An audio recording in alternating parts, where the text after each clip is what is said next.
আসসালামু আলাইকুম। লামহা কিচেনে আপনাদেরকে সবাইকে স্বাগতম। আজকে আমি রান্না করব বাইলা মাছ। আর এই বাইলা মাছটা কিন্তু আমি কষিয়ে রান্না করব। এর জন্য কিন্তু আমি চুলায় প্যানটা বসিয়ে দিয়েছি। এরপর আমি একটু তেল দিয়ে নিলাম।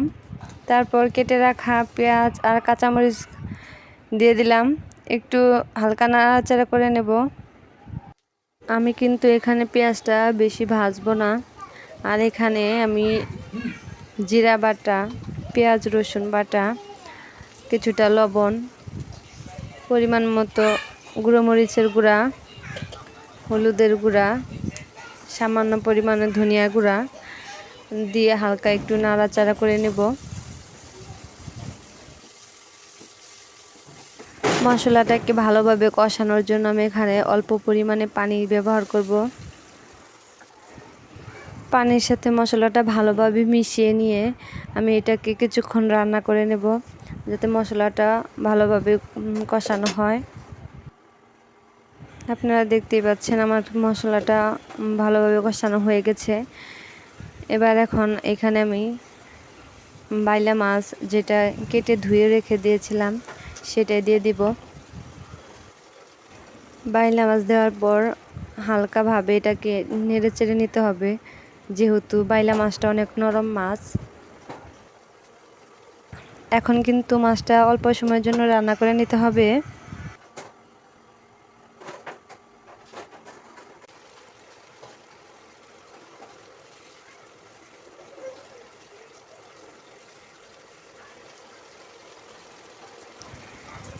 মাছগুলো কষানো হয়ে গেছে, এখন মাছগুলো তুলে নিতে হবে।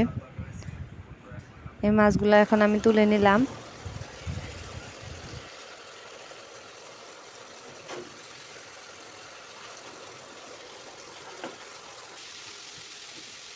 বাইলা মাছটা রান্না করার জন্য আমি যে সবজিগুলো নিয়েছিলাম সেটা আমি আগে থেকে কেটে ধুয়ে রেখে দিয়েছিলাম। এখন এখানে আমি দিয়ে দিলাম। আপনারা দেখতেই পাচ্ছেন এখানে কিন্তু আমি আলু, বেগুন আর টমেটো আর দু একটা পেঁয়াজ দিয়েছি। এখানে কিন্তু আমি ছোট বেগুন ওইটা ব্যবহার করছি। এখন কিন্তু সবজির সাথে মশলাটা ভালোভাবে মিশিয়ে নিয়ে ঢাকনা দিয়ে ঢেকে কিছুক্ষণ রান্না করে নেব। এইভাবে কিন্তু আমি ঢাকনা খুলে কয়েকবার নেড়ে চেড়ে নিয়েছি।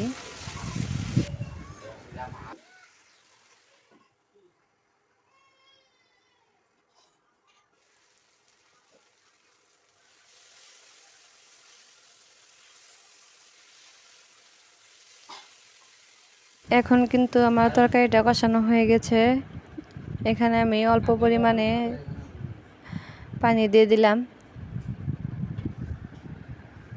ঢাকনাটা খুলে তরকারিটা নেড়ে চেড়ে নিতে হবে।